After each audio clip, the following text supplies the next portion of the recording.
Hello, everyone. I'm Mackayla, and today we welcome the Ragers to the soundtrack of our lives. They'll tell us a bit about their music, and yeah.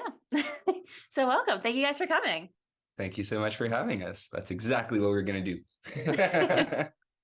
So, do you want to start by giving us a little bit of background on yourself? For sure. So we're called the Ragers. We're from Montreal, Quebec, and we've been a band for a little over 10 years now. And we're talking today because we have a new record coming out in the fall. And, we've been working on a couple of things for the last couple of months that have yet to come out. So we wanted to come and share a bit of our history with you and sort of what's coming for the future. Awesome. What can you tell us about your new music? What are you allowed to share?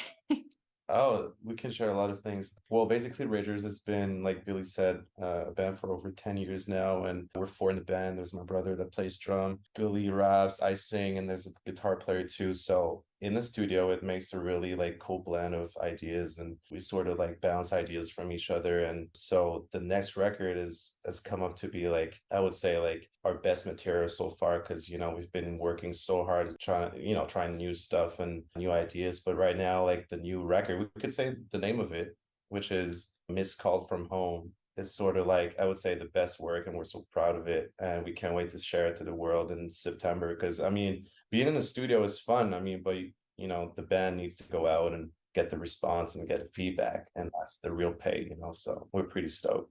That's exciting. What can we say about it? There's 10 songs. Yeah, it was produced by our good friend Max Antoine, who, much like us, comes from a punk background, but has sort of in the last couple of years, he was heavy out in Atlanta working with some of the greatest trap rappers in the world. And then before that, he was a club music DJ. And now he's come back, and we were just like, yo, wouldn't it be sick to reach out to Max and see if he'd like to produce our punk record? And he was like, sure, I'm right now. So he agreed to do it. And we honestly just buckled down in the studio for 4 weeks and just wrote everything right there, recorded everything right there. And yeah, that record's been written and recorded for so long now that we're very, very impatient for it to come out and to get to hit the road and go see people to play those songs. Yeah, that's really exciting. So you talked a little bit about the fact that you kind of just went into the studio and started writing. Do you have any sort of process to your songwriting? Well, I guess we don't have to work differently. It just sort of happens that way because being a band is a lot of jamming, especially now. That's sort of a conscious decision, artistic decision that we made as a band to be we're a band. We need to jam together. We need to really be together and feel it out. Whereas, some of the other records maybe was a little more disparate in terms of collaboration, where Jake would make a beat and then send it to us, and then I could write my verse, and then he could write his chorus, and then it was a lot of building blocks, whereas this one was just Jay, play something on the drums, Phil, play something on the guitar, Jay grabs a bass, and we just go, and it was a lot more raw. And so obviously we're biased, every entertainer is going to tell you that their newest work is their best, but I think that with this one, all four of us actually mean it. We're all very, very proud of this record because we put our whole hearts into it, and I think you can tell. Yeah, and we kind of went back to our roots too. Being in a band for so long, obviously we experienced other style and played out with, I would say, different genre, but on the last one, we kind of, sort of trapped ourselves in a room, and we wouldn't go anywhere else if at the end of a night, at the end of a writing session, we would have a song, and this song would be exported, and we were able to listen to the song, and we're okay, this is a step forward. And it was always important to us to have that tune and be able to play it back and have a car test and jam it out and see if it rocks enough, and then go back and say all right, Max, it's not it doesn't cut it. So a lot of back and forth, but shout out to Max to being so patient with us. Yeah, for sure. So when you are creating an album or a song, how do you manage the input from all the members and make sure that everyone has an equal say in it? We don't argue a whole lot until the very last minute, when there's these little fucking details where we're I think it should go there. No, I think it should go there. The devil is in the details always. Other than that, 85% of the songs, if we got to the end of writing it, it's because we were all fairly happy with it to that point, And then, but for sure, there are songs that we're yo, this is fucking killer. And we listen to it for like months and months. And then we're like, actually, I think something might be missing on that one. Back to the studio and work on it again.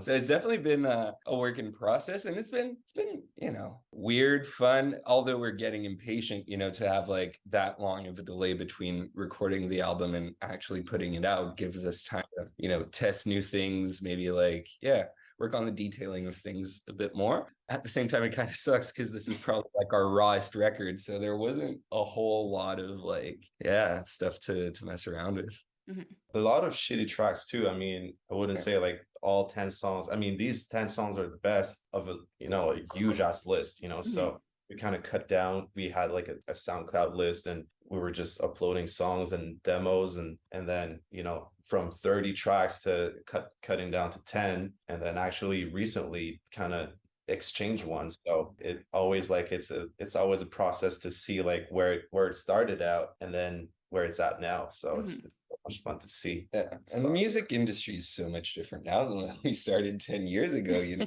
I don't know, kids these days just want like novelty every 6 hours. They get sick of things very, very easily. So, you know, and that reflects in how you write songs and how the end result too. I mean, I'm always thinking about how the kids are going to listen to the song. Let's say they do hear it on TikTok. I mean, TikTok is so short. So just want to make sure that sample is right in the heat within like 2 seconds, or, you know, like, so it's all about like trying to grasp the core and the main energy and trying to transpose it to the fans. So just like trying to shorten all the intros of the songs, and it's, yeah, it really changed a lot. So I guess like attention span is really short now. Yes, I have a 16-year-old sister, so I see that. She cannot be bored. Yeah. So obviously you started 10 years ago, and then when you started, was there an aspiration that has changed over time, or has it kind of just evolved? I think like any band, we're you know, very much into world domination one day. No, I mean, I don't think so. Our point, especially with like the projects that we had before, I think that for this one, it was really just like a clean slate and just like a really good opportunity to have fun and make the music we want with our friends, more importantly. And then, yeah, I mean, goals keep getting added on, you know, but we've been very, very lucky. Like just the list of people that we've collaborated with that like we never thought that would one day be possible, and like it's all happening. We forget about some of them sometimes, you know. And also the places where the music brought us to. I mean, from LA to France to South Korea to Canada, you know, like, so this is, I feel like we kind of tasted it a bit, but now we just want more, and it's, you know, we just want to tour the world. And yeah, exactly, world domination for sure. It's always a good goal. Yeah, I feel like our sort of like expectations have not lowered, but we're just like, we just really want to have fun as friends. So it's no longer about like who's gonna fly us out to the next city. We're like, can we just get in a fucking van and tour and go play shows because we're in mission? So yeah, that's just our goal. I mean, it's almost like coming back to your roots. Man, we really just came back to our roots. We just fucking went back to the garage, played tracks, and now we just want to hop in a van and go play shows. It's that easy. Okay. So when you are, you know, traveling, do you have any pre-show rituals that you do? Well, you know, we have to eat well. A good meal. For sure. Always important. That's the most important thing for us, for sure. A solid sound check, because we've lived every fucking situation you can imagine. So yeah, a good thorough sound check. Yeah, that's pretty much it. We'll tap on the back and Billy sort of like say like nice things and why he loves us, and so it kind of motivates us to go on stage and rip it. So I mean, there's a little like speech. Yeah, there's always like a little acknowledgement of gratitude before we hop on stage, for sure. I think that's important to send that out as an energy into the crowd. So how does the dynamic work, especially, working with your brother and all that? Oh man, it can be fun. It can be a nightmare. It can be both at the same time. And I just love it. I mean, yeah, Ragers has been on for 10 years, but I've been, doing music with my bro for over 20 years now. We started really young. At age 10, he got his first drum kit. I was so jealous because I only got a guitar. And at that time I was like, man, drum is so much cooler. And I really wanted that drum, but then I was like, man, he's made for drum. I mean, he's the fucking best drummer I've ever met. And also Phil too. I mean, Phil has been part of, you know, the journey too for the same amount of time. And we met Billy short after, because he was the first one to actually interview us in a show we did in Montreal. And he was just a cool kid. And I was like, man, you're fucking cool. Let's just hang out. And then we didn't see each other for, I mean, that was before. So, and that's the way you got in the game. Okay. And then because we actually met in the Gym Class Hero show, and because we had a music video pop in at that time, so he kind of recognized my brother, and he kind of pushed into the mosh pit, and Jay fell on the floor. I was like, dude, man, take care of my brother and all that. He was like, man, sorry, are you Jimmy from the band? Blah, blah, blah. I saw on TV. I was like, yeah, man. And then we just connected, and the rest is history. So I've been chilling with Billy for 20 years now. So, I mean, having such a long time with these guys, obviously you see the best and the worst. But at the end of the day, it's just a matter of having each other's back, and it's just love. I mean, I love these guys. I mean, I wouldn't, if ever like the music stops for me or whatever, like I would die for these guys. I mean, I love them. Yeah, we've been together for such a long time that it just feels like one big brotherhood that will stand the test of time and everything else at this point. We're just like, we just feel really, really lucky that every time we put out music, we get introduced to a new audience who tells us to keep going, and we get to play more shows and meet new people. You know, if that stopped advancing every time, I think we would have quit a really long time ago. But you know, the fact that it keeps working, that we're still having fun doing it with each other, nothing can stop us. Yeah. What would you say are like advantages or disadvantages of being part of a band versus, you know, being a solo artist?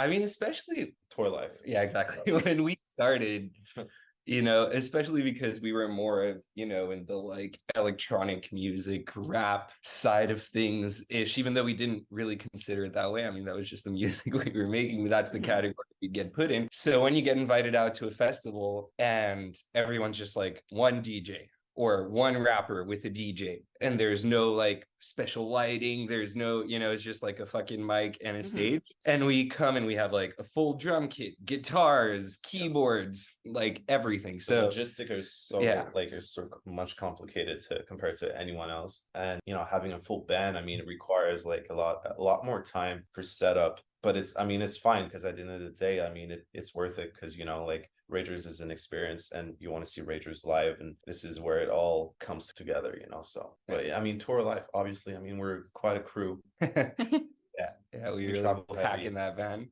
But I would say that's also like one of the advantages of like tour life, because that's true. I mean, like being alone, I mean, exactly, yeah, for like having DJ'd abroad and like, you know, talking to a lot of my friends who are international DJs, it gets freaking lonely.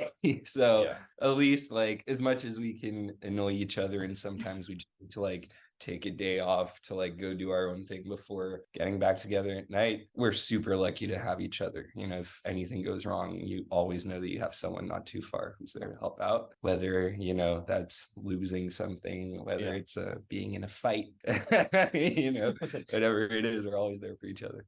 Yeah, you mentioned a little bit about how your music and it changing. Can you speak more on like how your music has evolved and changing, and how it's continuing to change? For sure. Oh yeah. Yeah, I guess the transition to Ragers happened at like a sort of weird time, especially like in our city in Montreal, where, you know, people who are household names now, like Lunas and Kaytranada, were like starting to really pop out with their stuff. And so we were just like super drawn to that sound, because it was the sound of Montreal, and it was something that we could do. And we thought it, you know, really interesting to play with like samples, but then have live drums, have a live guitar, and then have me yell obscenities into the mic. You know, we thought that was a lot of fun.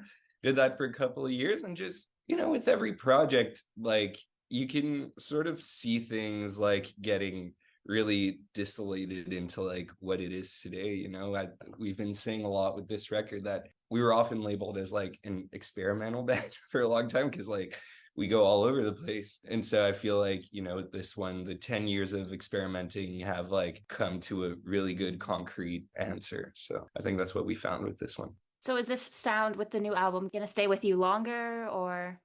Yeah, I think so. It's the thing that like feels the most natural to Very us. At the very least organic now, too. I mean that it might change Yeah. with how fast the state of music is changing. We're entirely adaptable. That's like the other good thing about our band. Like you can literally put us anywhere and we'll get along with everyone and we'll play a great show and everyone will love it. And like, so yeah. You can also tell in the writing session too. I mean, nothing is forced, and I mean, for a song to to come to life, it takes a lot less effort. And I wouldn't say like writing a song now is easier, but I would say like, okay, like everyone has a spot and have a purpose, so it makes it easier to have everyone on the same record. Whereas like back then, I mean, you were I wouldn't say like trying to fit in a certain mold, but I mean, we just really wanted that sound. So, I mean, we had to sort of follow guidelines, or I would say like, but right now, I mean, it's much easier and yeah, it's natural.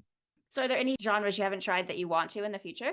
Latin R&B is probably the next best one because I want to get that sweet Bad Bunny money. What else? Man, there's not a lot that like we haven't messed around with at the very least a little bit. Like, I mean, there's straight up like barn burning dubstep songs we did in 2012 that I just like yell over that make absolutely no sense. And then you have like, album closers that are just like acoustic tear jerkers, and you have like super groovy, and like it reflects too in like where our music ends up, like if someone had told us one day like, oh, you guys are going to be like the theme song to fucking 16 and Pregnant Puerto Rico or whatever, we would have been like, no. And yet it happened. We're like, wait, we have a bunch of people listening in from Puerto Rico, So little things like that, like you never really know where the world's going to take you. And speaking to the collaborations that I was mentioning earlier, I think that it's with a lot of that as well. We were recording in LA for a good part of the last 10 years most of the time, and the guys would just like go out at night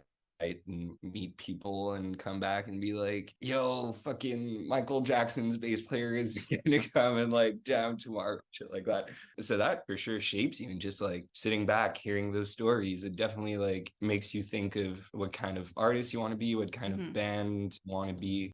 There's nothing like hearing a story about like how wild the Clash were to be like, god damn, it's good to be in a band. So also comes from the energy of having a name like Ragers. I mean, we don't want to limit ourselves to box ourselves. So let's say like in a writing session, I mean, if we were about to write these dubstep songs like at the very beginning, I mean, it's only because we were feeling like it. I mean, we wouldn't want to fuck with labels or whatever. So we just wanted to be ourselves in that very moment to produce that stuff, and, go back to, let's say, the more like R&B-ish songs we did. And then right now the rock is because we just let it out and we let the magic happen. But basically we just want to do what we want to do, and nothing gonna stop us, I love that.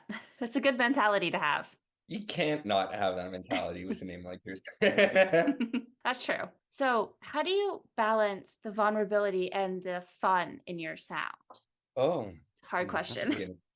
This is gonna get very philosophical, but I think it sort of like comes with, especially the genre we're doing now, which is like the kind of songs that we both grew up writing in our other bands. So the kind of songs we're writing now feel a lot more instinctive for me to write than maybe rap songs, because I grew up being in punk bands and not being a rapper. So learning to rap was literally something I did on the fly when I joined the Ragers. I had never done it before, and I don't know that I would do it in any other context. And so yeah, with pop punk, with emo, with all like the sounds that shaped our teens and shaped this record, vulnerability is sort of like it's sort of like the red thread that like goes through the album. Like everyone, I think that it's the only way that you can actually be like fully honest and relatable to your audience with the genre. Like, if you're not telling them exactly how you feel, well, then a lot of this genre is going, oh, damn, I wish I wrote that. Like that person just put words on my feelings for the first time ever. And that's what drives us to be like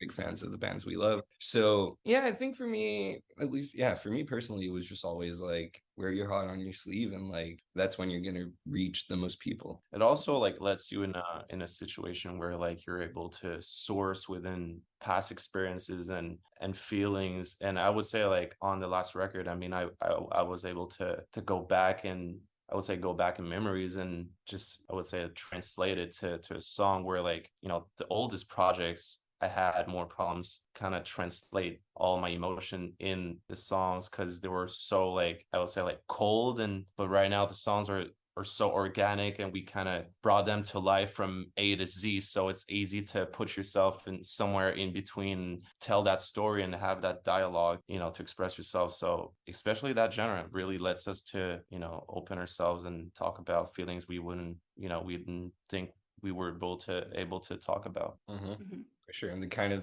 subjects that people like come to you after, and they're like, damn, that one was rough to listen to, but thank you. So yeah. Okay. Now we have a new section that we're doing called Questions No One Wants Answers To, where we ask the most ridiculous questions.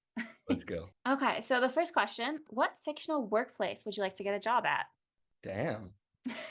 I think I'd like to go work at the nuclear factory with Homer from The Simpsons. It seems like a laid back enough job. Otherwise, like something super cutthroat, fucking Waystar in Succession, where I just try to climb the ranks. What about you? I would probably coach a basketball team and be like the basketball Ted Lasso. Yeah, that would be fun. Okay, next question. Which two animals would you have swap sounds? Oh. Yeah, nobody's ever prepared for some of these questions. Maybe like a cat and a turtle. What sound does a turtle make? It's fucking terrifying. I'll let you Google it. It's definitely not what you're expecting. I can assure you of that. Okay. It's like, like because they're like borderline immortal, it just sounds like chaotic noise from the depths of hell. That's amazing. What about you? I would swap an eagle into a cow. Oh, nice. Have eagles moo? Be very loud. Yeah, very loud. Especially it would be less aggressive too. They would just like circle your building and rock. Yeah. What is your favorite useless fact? I'm a writer, so my brain is 98% useless facts. I play Dungeon and Dragon. That's super useless and nerdy. Oh, wait, about ourselves or just like in general? In general, about yourself in general. It doesn't matter. Both are facts. Yeah, useless fact. Today I learned, so Louis Prima was a jazz singer, and he's the one who did the voice for the orangutan in the Jungle Book. And I was watching this video today about when they recorded the song for I Want to Be Like You, which is my favorite part of any movie ever, I think. And they had about like 100 cartoon people like sit there with their little pads, and each of them had a musician in the orchestra and had to like animate him in real time based on like how the musicians were moving. It was almost like motion capture way before time. So that's pretty useless. That's really cool. I don't know if that's useless. I think that's really interesting. It is. Yeah, I think it's cool. But yeah, cool and useless are usually the same to me, unfortunately. And then the last random question is, what is your favorite joke to tell? I don't know. I have to say that I think that being from Quebec, like our humor is so like situational. We don't really have like jokes that you can tell over and over again. It's where like something will happen to someone and then you just like blurt it out and everyone starts dying. Man, I don't know. Yeah, and for some reason I can only think of like jokes from high school that would get me canceled now. So no, I really don't know. That's a good one. Okay. Well, next time you better have an answer. Yeah. Next time somebody's definitely going to ask you that in an interview. It's a very popular question. Okay, and so now back to the regular music-based questions. So how do you balance between like being authentic and vulnerable and also like keeping that to yourself, like being a private person as a musician?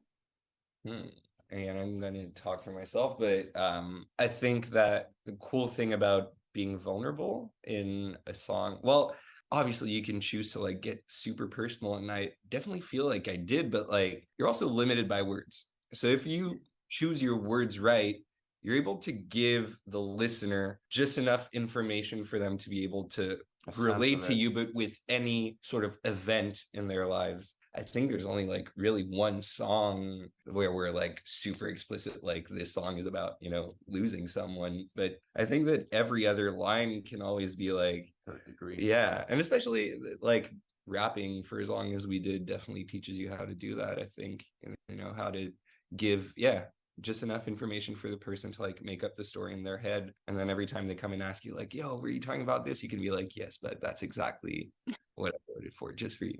Yeah, I mean, speaking of that song, I mean, about losing someone, when I lost my uncle, I mean, I didn't talk to anyone about it, and I kind of kept it for myself. And having the ability to and the chance to write down some words, and you're kind of only limited to the words. Feelings are limited to the words. I mean, like Billy said, I mean, it's hard to put enough words to really explain your thoughts, and the magic of it is having an end result that really speaks for itself and hopefully resonates to the audience and the fans. And they could be like, oh, in that sentence, I really heard you, and I kind of felt that way, like blah blah blah, in that time. And if you can do that, I mean, it's mission accomplished.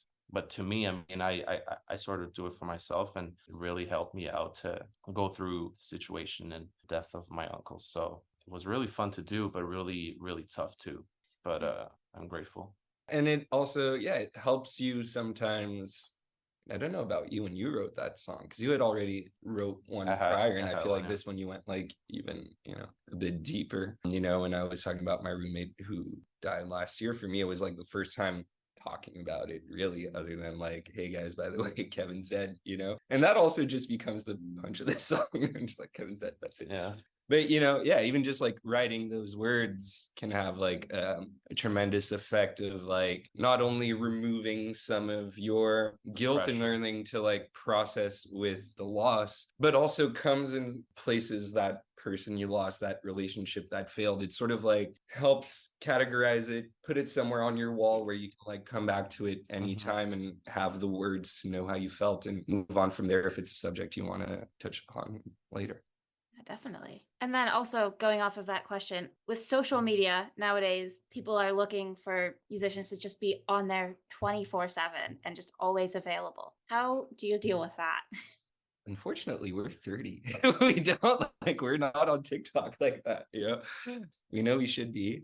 We try to make an effort. I think I speak for most musicians in the world when I say that we literally would rather do anything else. Yeah. Like if being considered a good artist could instead mean like becoming a fucking car mechanic, I think I'd rather do that than have to go dance on TikTok. But part of the game, and I think that there's always ways to like hone your tools, shape your brand, and really make it a tool for you. We've just, I mean, especially like we've been gone, we were all like on vacation, on tour, whatever, so we just haven't had time for like the four of us like actually get down and like record a bunch of stuff for social media. So but there's always better ways to engage with a fan. I mean, I would say like a one-to-one conversation is way better than having a TikTok out. The boys they just got back from France, and they had a tremendous feedback, just being out there and being themselves and being there in flesh and bones, it has so much more positive impact to talk with someone and to be like, hey, how are you? Like, what's your name? Where you're from? What's your story? And then, having to kind of see each other through a fucking glass, an iPhone. Yeah. And I feel like a lot of that's why we need to go back on tour, and we just can't wait, because that's the feedback, that's the conversation we want to have with the fans.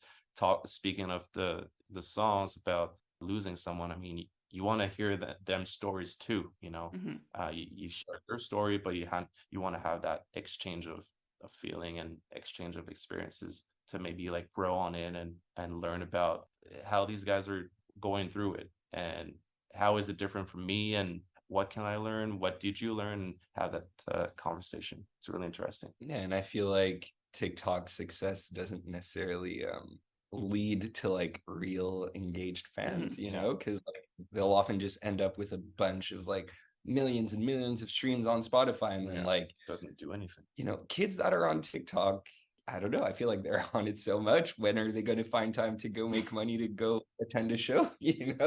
Like like when I see what happened to like Steve Lacy last summer, I'm like, oof, that must have been heartbreaking. You're doing a tour and like the kids only know the 15 seconds that are on TikTok of your hour-long show. Like I can't blame him for losing his mind at some point. But yeah, I mean, it's definitely a tool that we're gonna have to, unfortunately, don't think it's going away. So we're definitely gonna have to learn to make a better use of it. But I think it's also more for us, like with anything, like once we find our lane in something, then it's really easy for us to just like go deep in it. And I think, yeah, maybe we just haven't fucked around with that specific medium much. I mean, we utilize we use it to at our own pace too. Yeah, exactly. We're not using it. Yeah, not as much as our manager would like us to be on. I mean, is there ever an amount you could use it that would satisfy them? Probably not. Exactly. Yeah, so in like a world that's essentially content driven, what do you do to stand out when you use social media on the occasions that you do? I think with the audience that we built online over the years, I think that like at some point we've sort of become the content, you know, like if they see Jake's face, they know that something's going to happen. If they see Jay's face, they know that something different is going to happen. You know, everyone sort of like has their persona on there, and they like when we do live stuff too. I mean, live performances and stuff like that. We did a sort of like a TV show when we went in South Korea. We did like a 9 episodes like backstage in the life of the Ragers on tour, and it was really fun. And I feel like people are kind of attracted to that because they get to see each and everyone how they do on tour and their personalities and who cracks up first and who eats the most and all that shit. So it's really fun to do. But like live performance, they really enjoy it because I feel like I told you before, I mean, it all makes sense when you see Ragers live. So it's a world to listen to it on Spotify. When you actually witness the band live, it's really different. Yeah, it's another show. And it's like something that, well, I mean, I've gotten used to it at this point, but at first when people are like, oh, people really have to see you live to get it, I was like, what does that mean? Our recorded music isn't good enough. The thing is that like when I think the fact that also we've been in bands for 20 years, like we've gotten really good at being in bands and like being on stage, and we each have our persona and like our charisma, and you know, I think that people really relate to that, like to the fact that we can be like animals on stage, and then the minute the lights go out, we're like back there having a beer with them and having fun, and that we're a lot more approachable than also like answering to fans too on the social medias. Like I always read like, all right, thank you for answering me. I mean, I never thought you guys were gonna, you know, just engage the conversation. I was like, dude, come on, man, just let's talk. I mean, it's just Instagram, but we actually listen, read, reply to almost every comments, and we just appreciate everyone, you know, just taking their time to like and share, and so we just have to give it back, you know. We forward every demand for a show in Brazil straight to our booking agent. I think if we get a couple more hundred, we might be able to get down there one day. That'd be cool. Yeah, I'd like it. Yeah, that's definitely, we haven't been to South America yet, so we've gotten dangerously close in Mexico, but that's about as far down as we went. Oh, that's a good one. Do you have any, I want to say favorite places that you've played, but ones that are more memorable? South Korea. Yeah, South Korea is just always was special. A special memory, because it was like we really did not know what to expect, because it was like a month or 3 weeks before the show that we got hit up and we were like, yo, you guys want to go play in South Korea? And we're like, yeah, sure, what not? And we get out there and we thought it was like one show, and then it ends up being like 3 sold out shows, and there's kids who like we've never met in our life screaming their lungs out, crying, following us around. It was a much different show of love and gratitude and appreciation than maybe we're used to here, which I guess is normal because, you know, as the kids were explaining, like a lot of bands just don't make it out there, and when they do, very seldom do the kids have the chance to like approach them after. So that's always going to be and also for the culture too. The culture was so like respectful to everyone that comes in, and they're so welcoming, and they really want to know where you're from, and we really felt like we were welcome in their town. And fun fact is that like we had a piece of gear we really wanted to, we needed for the show. I mean, for the show to work, we need that piece of gear, and for some reason, because of like the electric outlets out there, we plugged it in and it kind of blew out. So we had to find like a different adapter to make it work, to make our show. And that's like on the day of, so we were all freaking out. And so we just asked around and everyone was so helpful, and we basically just found a new one, and in a snap of a finger we were able to play the show, and everyone really cool. So I mean, South Korea is definitely in the memories for sure. We trying to go back for sure. Yeah, I mean, Mexico we didn't play, but we won't forget that one.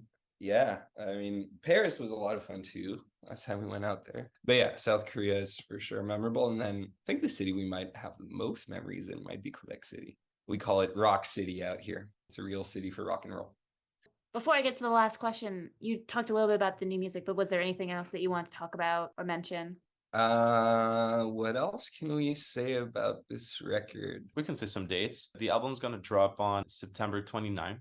It's going to be like a 10-track LP, like we said. There's going to be a third single because there's already 2 out. There's the first one, Only Sins, No Tragedies, and Tossed Out, that came out a month ago. But there's going to be a third one in the summer, and then the album in September. And then we're going out on tour throughout Canada in October. So, and hopefully we get to see you guys and maybe meet you in Boston. Yeah, that'd be fun.